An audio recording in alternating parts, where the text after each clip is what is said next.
Hi friends, good morning. Myself Mr. V.R. Sanaf, lecturer in Mechanical Department of KKWAK Polytechnic Nasik. Friends, this is my third video on non-conventional machining process.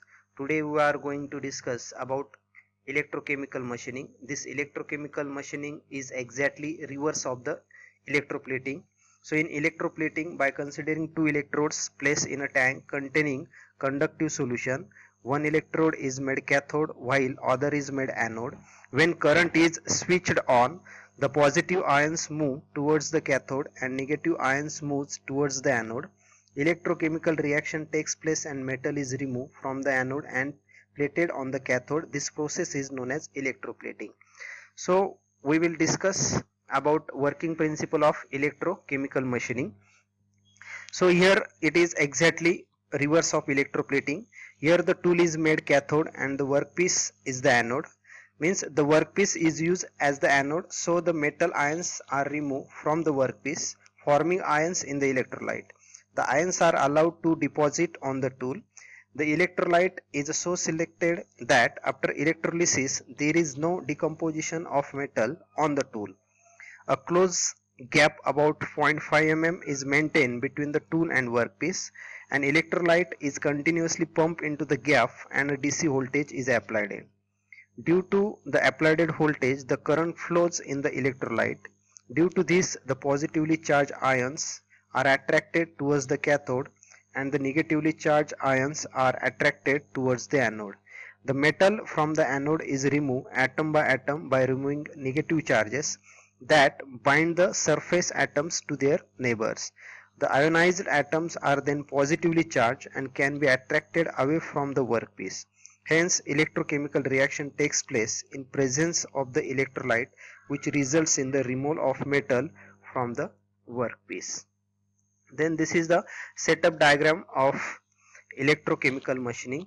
So this diagram mainly consists of number of parts, that is DC power supply unit is there, workpiece and work holding system is there, tool and tool feed mechanism is provided, electrolyte supply system is there. So first, here in electrochemical machining, the current of about 40,000 ampere is applied across a DC voltage of 5 to 30 volts.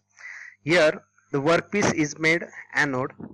The workpiece is placed on a table in a tank.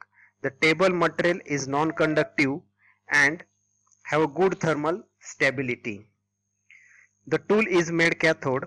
A small gap is maintained between the tool and workpiece. In order to maintain the gap during machining, the tool is continuously fed towards the workpiece by servo mechanism.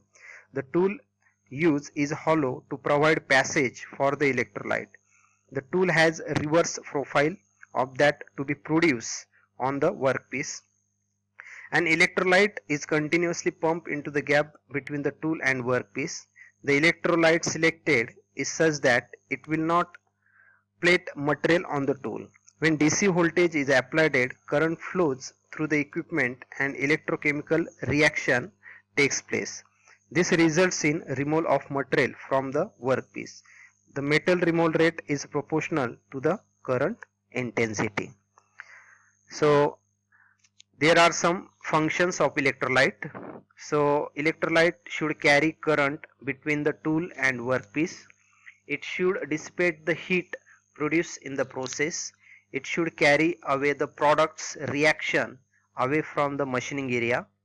Then it should flow with a high velocity. It should allow the electrochemical reaction to occur. Then there are some properties of electrolyte. Electrolyte should have high electrical conductivity. It should have non-corrosive and non-toxic in nature, low viscosity and high specific heat. It is a chemically stable and it should be inexpensive and readily available. Then there are some advantages. The process has no tool wear, so tool life is more. It generates a burr free surface. The metal removal rate is high. It is used for profiling and contouring of complex shapes. There are some disadvantages of this system. Heavy initial investment is there. higher power consumption, then it cannot produce sharp corner and edges. Only electrically conductive material can be machined. It require more floor area. Then there are some applications of this system. It can be used for die sinking operation, then drilling a jet engine turbine blade, then multiple hole drilling, and steam turbine blades can be machined within a closed limits. Thank you.